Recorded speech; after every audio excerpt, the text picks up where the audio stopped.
আসসালামু আলাইকুম। বাংলাদেশ এবং অস্ট্রেলিয়ার প্রথম টেস্ট ম্যাচে প্রথমেই অজিদের ব্যাটিংয়ে পাঠিয়ে বাংলাদেশ ১৯৮ রানে অল আউট করে অজিদের। তারপর বাংলাদেশ ব্যাটিংয়ে নেমে প্রথম দিন এবং দ্বিতীয় দিন শেষে বাংলাদেশ এখন পর্যন্ত ১৫৩ রান লিড নিয়ে উইকেটে রয়েছেন এবং দ্বিতীয় দিন শেষে এখন পর্যন্ত উইকেটে রয়েছেন হাসান মাহমুদ এবং মেহেদী হাসান মিরাজ। আমরা এই ভিডিওতে মূলত কথা বলার চেষ্টা করব কিভাবে বাংলাদেশ যদি খেলতে পারে তাহলে ম্যাচটা বাংলাদেশের হাতের মুঠোয় থাকবে এবং বাংলাদেশ এই ম্যাচটা জিতার পসিবিলিটি রাখবে।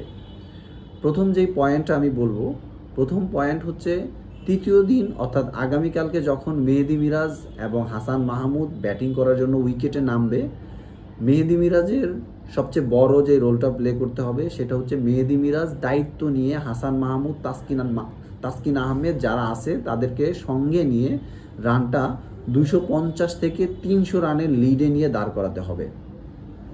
যদি বাংলাদেশ ২৫০ থেকে ৩০০ রানের লিড নিয়ে রাখতে পারে তাহলে অস্ট্রেলিয়া যখন ব্যাটিংয়ে আসবে, যদি অস্ট্রেলিয়া ৫০০ রানও করে বাংলাদেশের তাহলে করতে হবে আর মাত্র ২৫০ রান।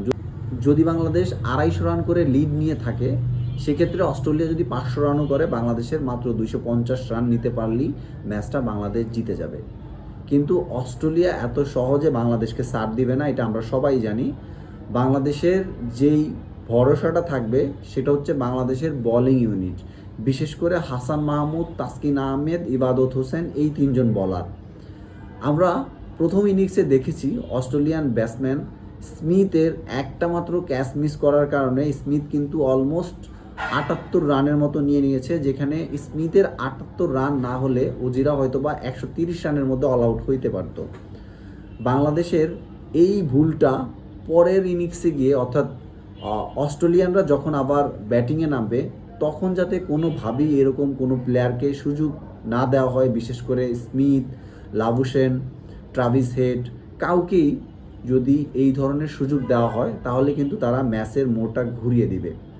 এখন পর্যন্ত বাংলাদেশ যে ১৫৩ রানের লিডে আছে এটা একটা দারুণ ব্যাপার, বাংলাদেশের জন্য একটা সুখবরও বলতে পারেন, কারণ ১৫৩ রান লিড নিয়ে আছে এবং মাত্র ৬ উইকেট গেছে। এখনও আমাদের হাতে ৪টা উইকেট আছে, যেখানে মিরাজ আছে, হাসান মাহমুদ আছে, তাসকিন আহমেদ আছে, ইবাদত হোসেন আছে।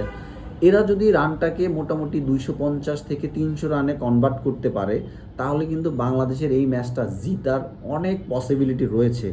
এবং একই সাথে আমি প্রথমে যেটা বললাম, বাংলাদেশের বোলিং লাইনের একটা বিশ্বাসযোগ্যতা আছে আমাদের কাছে, তারা ভালো বল করবে, কিন্তু যারা বাংলাদেশের ফিল্ডার থাকবে ফিল্ডিংয়ের ক্ষেত্রে কোনো ধরনের সুযোগ অস্ট্রেলিয়ানদেরকে দেওয়া যাবে না, তাহলে হয়তোবা বাংলাদেশ এই ম্যাচটা জিততে পারে।